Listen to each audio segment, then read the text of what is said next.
அனைவருக்கும் தாருவின் அன்பு வணக்கம். இப்ப நம்ம பார்க்க போறது ட்ரில்லியன் கேம் ஜாப்பனீஸ் டிராமாவோட 4வது எபிசோட். ஃபர்ஸ்ட் 3 எபிசோட்ஸோட லிங்க் எல்லாம் இந்த வீடியோ டிஸ்கிரிப்ஷன்ல கொடுத்திருக்கேன். பார்க்காதவங்க அதை பார்த்துட்டு இதை கண்டினியூ பண்ணுங்க. இப்ப டிராகன் பேங்க் இவங்க பண்ண அதே ஏஐ ஆப்ப வேற பேரு லான்ச் பண்றாங்க பாருங்க. அது செம சக்சஸ் ஆயிடுது. இது என்னன்னு கேக்குறதுக்காக ரேயா அவங்க அப்பா கிட்ட போறா. ஏன்னா இந்த விஷயம் ரேயாவே பண்ணிருக்க மாட்டா போல, அவங்க அப்பா தான் பண்ணிருக்காரு. சின்ன சின்ன பசங்களும் இப்படிதான் கஷ்டப்படுவாங்க. நம்ம என்ன பண்ணணும், அது கொழுத்து வளர்ந்ததுக்கு அப்புறம் நம்ம அப்படியே கைப்பற்றிக்கணும். இதுதான் ராஜ தந்திரம், இப்படிதான் நம்ம பெரிய ஆள் ஆக முடியுங்கிற மாதிரி அவங்க அப்பா கொஞ்சம் கூட வெக்கமே இல்லாம மத்தவங்களை காப்பி பண்ணிருக்கோங்கிற இதுல அதெல்லாம் அவருக்கு தெரியவே இல்லை. அவர் பாட்டுக்கு பிசினஸ் மைண்ட்ல பேசுறாரு. ஆனா இந்த விஷயம் கொஞ்சம் கூட ரேயாக்கு பிடிக்கல. ஏன்னா அது அப்படியே கட் அண்ட் காப்பி பேஸ்ட் தான் அது. இப்ப டீனாவும் கவினும் அந்த தொப்பி அங்கிள பாக்குறாங்க, போயிட்டு உங்க கிட்ட பேசுறாங்க. ஏன்னா இவங்க சேல்ஸ் சுத்தமா ஒண்ணுலாம ஆயிடுச்சு. இவங்க ஆப்பை இப்ப யாரும் யூஸ் பண்றதே கிடையாது. அதே சமயத்துல இவங்க மட்டும் பெரிய பாதிப்பு ஏற்படல, அந்த டைசி கம்பெனி சுத்தமா அழிஞ்சே போச்சு. இவங்க சொல்றாங்க, நாங்க பேசாம அந்த 100 கோடி திருப்பி கொடுத்துடுறோம் உங்களுக்கு அப்படிங்கிற மாதிரி தொப்பியங்கள் சொல்றாரு. ஃபர்ஸ்ட் நீங்க கொடுத்தீங்கன்னா அவங்க வாங்குவாங்களா? முதல்ல உங்களுக்கு 4000 கோடி கடன் இருக்கு. நீங்க கொடுக்குற 100 கோடியெல்லாம் உங்களுக்கு ஒண்ணுமே பெருசு கிடையாது. ஃபர்ஸ்ட் நீங்க எப்படி இதுல இருந்து வர போறீங்கன்னு பாருங்க. எங்க ஹருன்னு கேக்குறாங்க. ஆனா ஹரு அந்த இடத்துக்கு வரவே இல்லை. அவன் அப்படியே காணாம போயிடுறான். இப்ப டைசி கட்டுறாங்க. அங்க பாத்தீங்கன்னா பூலாம் டன்னா வேஸ்டா போகுது. ஏன்னா அதை வாங்க யாருமே இப்ப இல்ல. நஷ்டமாகுது. அப்படியே அவங்க அப்ப கூட மனசு தளர விடாம நம்ம ஒரு பூவை வித்தா கூட நம்ம முன்னுக்கு வரலாம்னு சொல்லிட்டு அவங்க உற்சாகப்படுத்துறாங்க அவங்க எம்ப்ளாயிஸ் கிட்ட. இப்ப டீனாவும் கவினும் வீட்டுக்கு வராங்க பாருங்க. பார்த்தாங்க ஹரு இருக்கான். ஹரு பார்த்தவங்க அவ்வளவு ஹாப்பியா ஆறாங்க. எங்க நீ போன, சொல்லாம கொள்ளாம நீ போயிட்டுங்க முறை. நான் நம்ம நெக்ஸ்ட் என்ன பண்ணுங்கறத யோசிச்சுக்கிட்டு இருந்தேன். நம்மளுக்கு கோடி கணக்கில் காசு சம்பாதிக்கணும், அதான் நம்மளோட லட்சியமே. சோ இப்ப நம்ம என்னன்னு பண்ணலாம் பாக்கலாம் அப்படிங்கிற மாதிரி அவன் சொல்றான். ஹரு சொல்றான், நம்மளோட ஃபேக் ஏஐ செம சக்சஸ் ஆயிடுச்சு, நம்மளுக்கு அதுல இருந்து 100 கோடி கிடைச்சிச்சு அப்படிங்கிற மாதிரி சக்சஸ். அதான் அந்த ஐடியா திருடிக்கிட்டாங்களேங்கிற மாதிரி கவின் சொல்றான். இருந்தா இப்ப இந்த 100 கோடி நம்ம எப்படி 1000 கோடியா மாத்த போறோங்கிறது தான் பிரச்சனை. அப்புறம் அந்த 1000 கோடி நம்ம லட்ச கோடியா மாத்தினா நம்ம ட்ரில்லியன் கிடைச்சிரும் அப்படிங்கிற மாதிரி ஹரு சொல்றான். இதை பார்த்து பொண்ணு, இந்த மாதிரி ஒரு சிம்பிளான மேப் நான் பார்த்ததே கிடையாது அப்படிங்கிற மாதிரி அவ அப்படியே ஆச்சரியத்துல பாக்குறா. அப்புறம் ஹரு சொல்றான், இப்ப நம்ம $1 trillion நம்ம அச்சீவ் பண்ணோம்னா ஃபர்ஸ்ட் நம்மளுக்கு மீடியா வேணும். அதுக்கு ஃபர்ஸ்ட் நமக்கு நிறைய பணம் வேணும், மீடியா வாங்கணும். அதுக்கு நம்ம கிட்ட இருக்க இப்ப இந்த 100 கோடி நம்ம நல்லா காசு சம்பாதிக்க விடணும். அதுக்கு நம்ம கேம்ல இதே இன்வெஸ்ட் பண்ணுங்கிற மாதிரி ஹரு சொல்றான். இப்ப டீனா பாத்தீங்கன்னா ஜப்பான்ல பெரிய பெரிய கேம் கம்பெனிஸ் எல்லாரோட கான்டாக்ட் லிஸ்டும் கொடுக்குறா பாருங்க. இவங்க நேரா எல்லாரையும் போய் பாக்குறாங்க, எல்லார் அட்ரஸ்க்கும் ஏறி இறங்குறாங்க. ஆனா யாருமே இவங்க கூட வந்து பார்ட்னர்ஷிப் வச்சுக்க விரும்பல. இவங்க கூட சேர்ந்து கேம் தயாரிக்க அவங்க விரும்பல. இப்ப லாஸ்டா ஒரு கம்பெனிக்கு போறாங்க. அது பாத்தீங்கன்னா ஒரு சின்ன வீடு இவங்கள மாதிரியே. அங்க பாத்தீங்கன்னா அந்த எம்ப்ளாயிஸ் எல்லாம் பாவமா உட்கார்ந்து இருக்காங்க. என்ன பண்றோம் ஏது பண்றோம் தெரியாத மாதிரி ரொம்ப பார்க்கவே பாவமா இருக்கு அந்த ஏரியாவே. இப்ப ஹருவும் கவினும் அவங்க லீடர் கிட்ட உட்காந்து பேச ஆரம்பிக்கிறாங்க. இப்ப ஹரு சொல்றான், இங்க இருக்கானே கவின், இவன் தான் ஜீனியஸ், அந்த ஹேக்கத்தான் இவன் தான் வின் பண்ணான். இப்ப கூட நாங்க ஒரு ஏஐ பேஸ்ட் ஸ்டோர் ஒன்னு உருவாக்கணும், அதுக்கு ஃபுல்லா பின்னாடில இருந்தது இவன் தான்.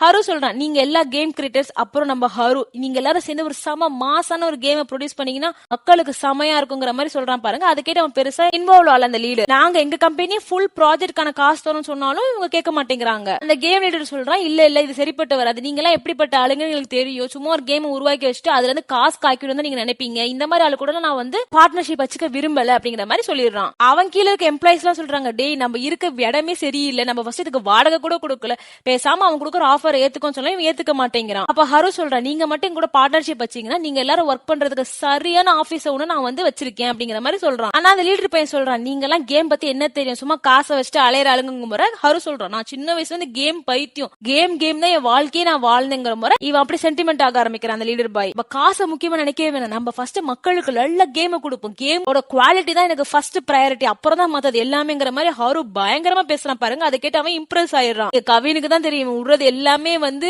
பொய்ன்னு. அதனால இந்த லீடர் பாய் அவங்க கிட்ட இருக்க எம்ப்ளாயிஸ் எல்லாம் கூட்டிட்டு இவங்க வீட்டுக்கு வரான். என்னது இதான் நீங்க சொன்ன ஆபீஸ்ன்னு கேக்குற முறை இவங்க 2 பேருக்கும் ஒண்ணும் புரியல, டீனாக்கும் கவினுக்கும். அப்ப கரெக்டா ஹரு கால் பண்றான், வாங்க நான் ஒரு ஆபீஸ் புடிச்சிட்டேங்கிற மாதிரி கூட்டிட்டு போறான். பார்த்தா சம பிரம்மாண்டமா ஒரு பில்டிங்க்கு கூட்டிட்டு போறான். டீனாக்கு இதை பார்த்தா அவளுக்கு ஆனந்தமாகல, பயமா தான் இருக்கு. ஏன்னா இவ்வளவு பெரிய இடத்துக்கு எவ்வளவு ரெண்ட் இருக்கும், எவ்வளவு வந்து நம்ம முன்னாடி அட்வான்ஸ் கொடுத்துருப்போங்கிறத அவ யோசிக்க ஆரம்பிக்கிறா. அதை போய் ஹரு கிட்டையும் கேக்குறா. அப்பதான் ஹரு சொல்றான், இது வந்து 20 லட்சம் வாடகை ஒரு மாசத்துக்கு, அது மட்டும் இல்லாம இவங்க 1 கோடி வந்து அட்வான்ஸா கொடுத்துருக்கேன். அதை கேட்டு அவ ஷாக் ஆயிரா. இனிமே இந்த மாதிரி எந்த வேலையும் நீ பண்ணாத, பினான்ஸ் வேலை என்கிட்ட கொடுத்துரு அப்படிங்கிற மாதிரி அவ சொல்றா. ஏன்னா டீனா கணக்கு போட்டதுல இந்த மாதிரி இவங்க செலவழிச்சிட்டு இருந்தாங்கன்னா இன்னும் 6 மாசம் தான் இவங்க கிட்ட இருக்க காசுக்கு ஓட்ட முடியும். இப்ப டீனா அந்த கேம் கேங் கிட்ட எவ்வளவு நாள் ஆகும் ஒரு கேம் ப்ரொடியூஸ் பண்றது கேட்கும் போது அவங்க 2 வருஷம் ஆகுங்கிறாங்க. அதை கேட்டு இவ தலை சுத்துது. அப்புறம் எப்படியே 100 கோடிக்கு மேல செலவாகுங்கிற மாதிரி அந்த பையன் சொல்றாங்க பாருங்க. அதை கேட்டு இவங்க எல்லாம் ஷாக் ஆறாங்க, எங்க கிட்ட அவ்வளவு டைமும் இல்ல அவ்வளவு காசும் இல்ல அப்படிங்கிற மாதிரி ஹரு சொல்லிடுறான். இப்ப ஹரு வந்து ஒரு போஸ்டர் காமிக்கிறா பாருங்க. அது பாத்தீங்கன்னா இவங்க சின்ன வயசுல எல்லாம் விளையாண்ட ஒரு சர்வைவல் கேம் மாதிரி, அது இப்ப அழிஞ்சு போச்சு. இந்த கேமே நம்ம கொஞ்சம் அட்வான்ஸ் பண்ணா என்ன, நம்மளுக்கு கதையும் தெரியும், நம்மளுக்கு பாதி டிசைன்ஸும் இருக்கும், கோலும் இருக்கும், நம்ம கொஞ்சம் தான் டெவலப் பண்ணுங்கிற மாதிரி இவன் சொல்றான். ஆனா அந்த லீடர் சொல்றான், எல்லாருமே அவ்வளவு கேம் உருவாக்குறாங்க, எல்லாமே ஃபேமஸ் ஆயிருது கிடையாது. நம்ம கேம் ஃபேமஸ் ஆகணும்னா கண்டிப்பா ஒரு ஃபேமஸ் ப்ரொடியூசர் இருக்கணும், அவங்க உருவாக்குற கேரக்டர், அது கொடுக்குற கதை எல்லாம் இன்னும் மாசா இருக்கணும். இந்த மாதிரி ஒரு ஆள் இல்லாம இது சக்சஸ் ஆகாதுங்கிற மாதிரி சொல்ல போற டிராகன் பேங்கே ஒரு கேம் வச்சிருப்பாங்க, அந்த கேமோட ப்ரொடியூசர் நான் இழுத்துட்டு வரேன் அப்படிங்கிற மாதிரி ஹரு சொல்றான். அதை கேட்டு இவங்க ஷாக் ஆறாங்க. ஏன்னா அந்த டிராகன் பேங்க் கேம் யாரு ப்ரொடியூஸ் பண்ணாங்கிற விஷயமே யாருக்குமே தெரியாது. அது அவங்க சஸ்பென்ஸா வச்சிருப்பாங்க அந்த பேங்க். இவங்க எல்லாம் பேசிட்டு இருக்காங்க, அவன் எங்க இருக்கான், எப்படி இருக்கான், அவன் பேர் என்ன கூட நமக்கு தெரியாதுங்கிற மாதிரி பேசிட்டு இருக்கான் போற அங்க இருக்க ஒரு பையன் காமிக்கிறான். அதெல்லாம் விஷயம் வெளியே வந்துச்சு, அவன் பேர் ஏதோ மோட்டோவாங்கிற மாதிரி. ஓகே, நான் இவனை புடிச்சிட்டு வரேன் அப்படிங்கிற மாதிரி ஹரு சொல்றான். இப்ப என்ன பண்றாங்கன்னா ஹரும் கவினும் நேரா டிராகன் பேங்க் சிஇஓ ஆபீஸ்க்கு போறாங்க. அங்கதான் வந்து ரியா இருக்கா. ஹரு சொல்றான், அப்பா சபாஷ், பணம் தான் என்ன வேணாலும் பண்ணுவீங்கல்ல, ஒரு ஸ்டார்ட் அப் போய் நசுக்கிட்டீங்க, எங்க ஐடியாவை அப்படியே காப்பி அடிச்சு நீங்க ஆப் பண்ணிருக்கீங்க, நீங்க திருடுங்க இல்லையாங்கிற மாதிரி. என்ன பேசுற அப்படிங்கிற மாதிரி ரேயா கேப்பா பாருங்க. இல்ல இல்ல எல்லாம் ஒருத்தவங்க உங்களுக்கு சொல்ல மாட்டாங்களா, உங்களுக்கும் கில்ட்டி இருக்காதா, இப்ப நான் ஒரு பிளான் கொடுக்கறேன், அதை பாருங்க. அங்க ஒரு கேம் தயாரிக்க போறோம், அதோட பிசினஸ் பிளான் தான் இது. நீங்க அந்த கேமுக்கு தேவையான காசையும் அது மட்டும் இல்லாம டிராகன் பேங்க்ல கேம்ல வேலை பார்த்த அந்த டீம் எங்களுக்கு கொடுத்தீங்கன்னா நல்லா இருக்குங்கிற மாதிரி இவன் கேட்கறான் பாருங்க. ரியா கண்டுபிடிச்சிடா, ஓ உனக்கு எங்க டீம் வேணுமோ, அது சஸ்பென்ஸா இருக்கிற ஒரு விஷயம். அது மட்டும் இல்லாம நீ இப்ப சும்மா ஒரு 5 பேர் கேமர்ஸ் போட்டிருக்க, அவங்க சும்மா போலி தானே, நீ நினைக்கிறது எங்க ஆளு கூட ஒர்க் பண்ணி ஒரு பெரிய ப்ராடக்ட் டெலிவரி பண்ணுங்கிறது தானே, கரெக்டா? சரி, நான் ஒத்துக்கிறது எல்லாத்துக்குமே, ஆனா ஒரு கண்டிஷன், அந்த கேமுக்கு ஃபுல் இன்சார்ஜா நான் தான் இருப்பேன், நீங்க 2 பேரும் எனக்கு அடிமையா இருக்கு, நான் சொல்றது எல்லாத்தையுமே நீங்க கேட்கணும், ஓகேனா நான் எல்லாத்துக்கும் ரெடி அப்படிங்கிற மாதிரி இவ சொல்றா. ஆனா ஹரு இதை கேட்டுட்டு ஓகே நாங்க வாபஸ் வாங்கிக்கிறோம், பை பை அப்படி சொல்லிட்டு வந்துடுறான். ரேயா சொல்ற, எப்படி இருந்தாலும் நான் இதான் சொல்லுவேன்னு அவனுக்கு தெரியும், அவன் எதுக்கு இந்த ஆபீஸ்க்கு வந்திருக்காங்கிற மாதிரி கேக்குறா.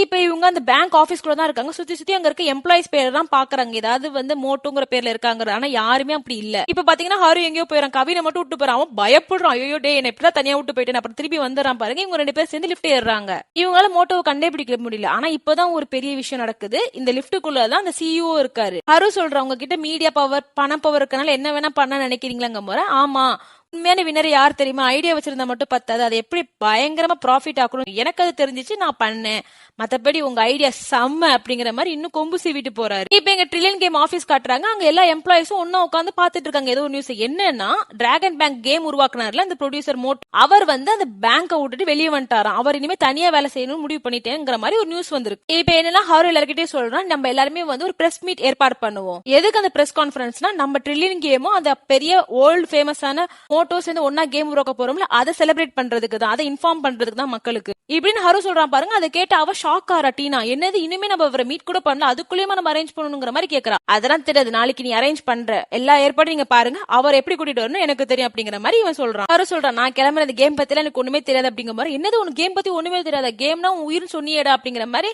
அந்த லீடர் போய் கேக்குறான் பாருங்க. அட போடா, இன்னுமா நம்பிட்டு இருக்க அப்படிங்கிற மாதிரி இவன் பாக்குறான். இப்ப எங்க பிரிப்பரேஷன்ல பயங்கரமா போகுது. டீனா பாத்தீங்கன்னா இடத்த முடிவு பண்ணிடுற, அதே சமயத்துல இங்க கேம் டிபார்ட்மெண்ட்ல செம்மையா கேம் உருவாக்கிட்டு இருக்காங்க, கதை எழுதிக்கிட்டு இருக்காங்க அந்த மீட்டிங்ல பேசுறதுக்காக. சோ எல்லாமே செம்மையா போய்கிட்டு இருக்கு. அதே சமயத்துல இங்க ஹரு பாத்தீங்கன்னா டெய்ஸியை மீட் பண்ண வந்திருக்கு. டெய்ஸி பாத்தீங்கன்னா அவ சொத்து, அவருக்கு வீடு எல்லாமே வித்திருப்பா. அதை ஹரு கேள்விப்பட்டு தான் வந்திருப்பான். அப்ப டெய்ஸி சொல்லுவான், அந்த ஆப் இன்னும் முழுசா சாகல, இன்னும் நிறைய ஆர்டர்ஸ் வந்துகிட்டு தான் இருக்கானா, அந்த அளவுக்கு பெருசாலாம் ஒண்ணும் வரல, பட் நான் போராடுவேன், கண்டிப்பா அதை விட்டு கொடுக்க மாட்டேன் அப்படிங்கிற மாதிரி பேசுறா பாருங்க. அப்ப ஹரு சொல்றான், நம்ம எல்லாருமே நல்லா ஆயிருப்போம், எல்லாத்துக்கும் காரணம் அந்த மீடியாங்கிற ஒரு விஷயம் தான், அந்த மீடியா வச்சுதான் டிராகன் பேங்க் பெரிய ஆள் ஆகுது, நம்ம எப்படியாவது அந்த மீடியா வாங்கி ஆகணும், அதுக்கு ரொம்ப காசு செலவாகும், ஆனா நான் கண்டிப்பா வாங்குவேன் அப்படிங்கிற மாதிரி இவன் சொல்றான் பாருங்க. அதை கேட்டு அவ அதுக்கு ரொம்ப காசு செலவாகுமே எப்படிங்கிற மாதிரி கேக்குறா. இப்ப அந்த பார்ட்டி டே வந்துருச்சு, எல்லா பெரிய பெரிய இன்வெஸ்டர்ஸ், பெரிய பெரிய பிரஸ்காரங்க எல்லாரையுமே இந்த இடத்துக்கு கூப்பிட்டு இருக்காங்க. ஆனா அந்த இடத்துக்கு இன்னும் ஹரு வரவே இல்ல. அப்புறம் அந்த வேர்ல்டு ஃபேமஸ் கேம் டெவலப்பர் மோட்டோவும் வரல. மத்தபடி இவங்க எல்லாருமே, அது மட்டும் இல்லாம டெய்ஸி, தொப்பி அங்கிள், அவங்க எல்லாருமே வந்துட்டாங்க. இப்ப அந்த கான்ஃபரன்ஸ் ஸ்டார்ட் ஆகுது. இவங்க அவங்க கேம் பத்தி எக்ஸ்பிளைன் பண்ண ஆரம்பிக்கிறாங்க. ஆனா இன்னும் ஹரு வராத காரணத்துக்காக திருப்பி சொல்லுங்கிற மாதிரி அந்த லீடர் பாக்கிட்ட சொல்றாங்க பாருங்க. அவனும் திருப்பி சொன்னதே சொல்றான். எல்லாரும் கேட்டு கடுப்பாயிட்டு ஒரு கட்டத்துல போற மாதிரி இருக்காங்க பாருங்க. கரெக்டா அந்த டைமுக்கு ஹரு வரான். யார் கூட? அந்த வேர்ல்டு ஃபேமஸ் கேம் டெவலப்பர் மோட்டோவோட வரான். இப்ப மோட்டோ வந்து பேச ஆரம்பிக்கிறார். நான் இவங்களோட ஆர்வத்தை பார்த்து ரொம்ப மெய் சிலிர்த்துட்டேன், இவங்க கூட கண்டிப்பா நான் ஒர்க் பண்ண முடிவு பண்ணிட்டேன், கூட சீக்கிரமே உங்களுக்கு சரியான கேம் வரப்போகுது, எல்லாருமே காத்துக்கிட்டு இருங்க அப்படிங்கிற மாதிரி சொல்றாங்க. ஏன்னா இவர் எந்த கேம் உருவாக்குனாலும் பயங்கர ஃபேமஸா செம்ம ஹியூஜ் சக்சஸா ஆகும், அதனால எல்லாருமே எதிர்பார்க்கறாங்க. இப்ப ஹரு இன்வெஸ்டர்ஸ் கிட்ட பேச ஆரம்பிக்கிறான். நானும் இந்த மோட்டோவும் சேர்ந்து 25% ஷேர் இந்த புது கேம்ல வச்சு மிச்ச 75% ஷேரை நீங்க எல்லாருமே இன்வெஸ்ட் பண்ணலாங்கிற மாதிரி சொல்றான் பாருங்க. அப்ப கரெக்டா டெய்ஸி, நான் இந்த கேம்ல இன்வெஸ்ட் பண்றேங்கிறா. அப்ப இவ சொன்ன பார்த்தோன்னே ஒருத்தவங்களா அப்படியே சொல்ல ஆரம்பிக்கிறாங்க. அப்படியே இன்வெஸ்ட்மெண்ட் வர ஆரம்பிக்குது இவங்களுக்கு. இப்பதான் நம்மளுக்கு பிளாஷ்பேக் காட்டுறாங்க. இவன் நைட் டைஸியை பார்க்க போனது இந்த விஷயத்துக்காக தான். இன்வெஸ்ட் பண்றேன்னு பொய்யா சொன்னாதானே எல்லாருக்குமே வந்து ஒருத்தவங்க இன்வெஸ்ட் பண்ண ஆரம்பிக்கிற விஷயத்துக்காக தான்.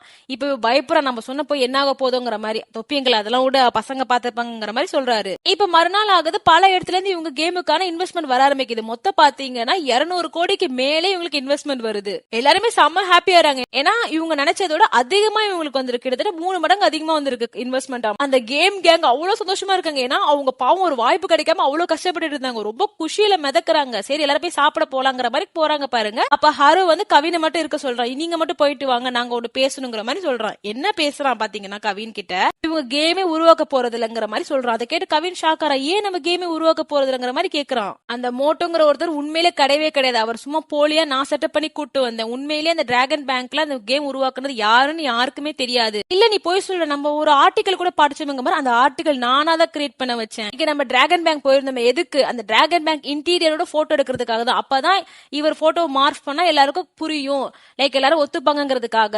கவின் அப்படியே ஆடி போறான். டே நீ இந்த அளவுக்கு ஃப்ராட் பண்ண முடியுமா உன்னால? இந்த அளவுக்கு நீ யோசிக்கிறிய, இந்த அளவுக்கு நீ பண்றியங்க முறை. ஆமா வேற வழி எனக்கு தெரியல, நம்ம கண்டிப்பா மீடியா வாங்கி ஆகணும், அதுக்கு நம்மளுக்கு இன்வெஸ்ட்மெண்ட் வேணும். இப்ப இந்த கேம் இதெல்லாம் சும்மா போலி, கொஞ்சம் மாசத்துக்கு இவங்க இப்படி இருந்துகிட்டோங்கிற மாதிரி ஹரு சொல்றான். இப்ப ரேயாவும் அவங்க அப்பா உட்காந்து பேசிட்டு இருக்காங்க. எதை பத்தினா இந்த மாதிரி ஹரு பண்ண பித்தலாட்டம் பண்ணினா இல்லாத ஒரு ஆளை இவங்க கம்பெனில வேலை பார்த்த மாதிரி ஒரு சீன் கிரியேட் பண்ணி அதை பத்தி நியூஸ் இவனாவே போட்டு வாங்கியிருக்காங்கிற விஷயம் உங்களுக்கு தெரியும். ஆனா அதே சமயத்துல இவங்களால அதை பொய்ன்னு சொல்ல முடியாது, போய் கேஸ் பண்ண முடியாது. ஏன்னா அப்படி இவங்க கேஸ் கொடுத்தாங்கன்னா உண்மையிலே யார் அந்த கேம் உருவாக்குறாங்கிறது வெளி உலகத்துக்கு காமிச்சாகணும். அப்ப எல்லாருக்குமே ஈஸி, அவங்கள வச்சுட்டு புது கேம் அவங்க கிரியேட் பண்ணிடுவாங்க. அப்ப இவங்களுக்கு ஃபேமஸான கேம் உருவாக்கணுங்கிற பேரே இல்லாம போயிடும். அதுக்காக இவங்க பயப்படுறாங்க. ஆனாலும் பரவாயில்ல, அவன் பண்ணிட்டு போட்டோம், நல்லா அது கொழுக்கட்டும் பெருசாகட்டும், அதுக்கப்புறம் நான் அந்த கேம் அப்படியே அபகரிச்சுக்கிறேன் அப்படிங்கிற மாதிரி இவன் வில்லத்தனமா சொல்றான். இப்ப கவி நீங்க ஹருவ கொஸ்டின் கேட்கறான், என்னது நீ இப்படியா பண்ணுவ பித்தலாட்டம்? ஒரு கேம் வந்து மக்கள் கண்ணுல வச்சுட்டு இன்வெஸ்ட்மெண்ட் பண்ண வைக்கிறீங்க, இதெல்லாம் நியாயமா? அவன் அந்த 4 பேருக்கு நம்ம என்ன பதில் சொல்லுவோம்? அவங்க என்ன முட்டாள ஆவாங்களாங்க முறை? அவங்க எவ்வளவு கேவலமா வாழ்ந்துட்டு இருந்தாங்க. அவங்களுக்கு இந்த மாதிரி நம்ம பெரிய கம்பெனி தவிர மாசம் மாசம் நம்ம சம்பளம் தர போறோம். சோ நம்ம ஒண்ணு அவங்க கிட்ட உழைப்பை எடுத்துக்கல, நம்ம அவங்களை ஏமாத்தல அப்படிங்கிற மாதிரி ஹரு சொல்றான். சரி அப்ப உண்மையிலே இவ்வளவு காசு நீ என்னதான் பண்ண போற அப்படிங்கிற மாதிரி இவன் கேக்குறான். நான் ஒரு மீடியா சாம்ராஜ்யத்தை உருவாக்க போறேன், அதுல நம்ம பேசுறது மட்டும் தான் உண்மையா இருக்கணும், நம்மளுக்காகவே எல்லாமே எழுதப்படணுங்கிற மாதிரி இவன் சொல்றான். ஏன்னா நம்ம எத்தனை ஆப் உருவாக்கணும், எத்தனை கம்பெனி நம்ம உருவாக்கணும், திருப்பி திருப்பி நம்மள இவங்கள மாதிரி பெரிய ஆளுங்க நம்ம நசுக்கிட்டே தான் இருப்பாங்க. இவங்க கிட்ட இருந்து நம்ம நசுக்கப்படாம இருக்கணும்னா நம்ம ஃபர்ஸ்ட் மீடியாவை அபகரிக்கும், அதான் ஒரே வழி அப்படிங்கிற மாதிரி ஹரு சொல்றான்.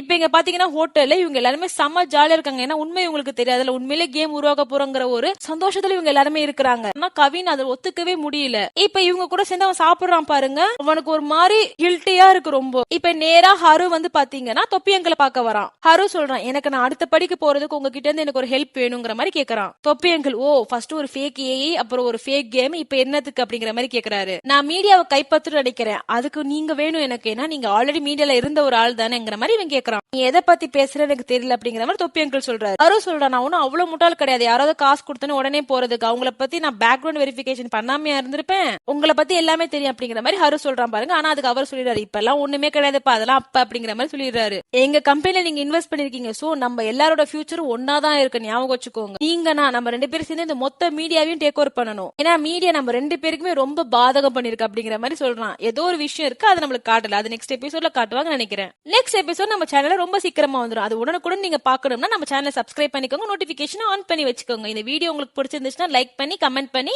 உங்க ஃப்ரெண்ட்ஸ்க்குலாம் ஷேர் பண்ணுங்க. இந்த வீடியோ எப்படி இருக்கு, இந்த சீரிஸ் எப்படி இருக்கு, இந்த எக்ஸ்பிளனேஷன் எப்படி இருக்குங்கறத நீங்க கமெண்ட்ஸ்ல சொல்லலாம். அது எல்லாமே ரொம்ப ரொம்ப மோட்டிவேஷனா இருக்கும், நீங்க பண்ற கமெண்ட்ஸ் அண்ட் லைக்ஸ்.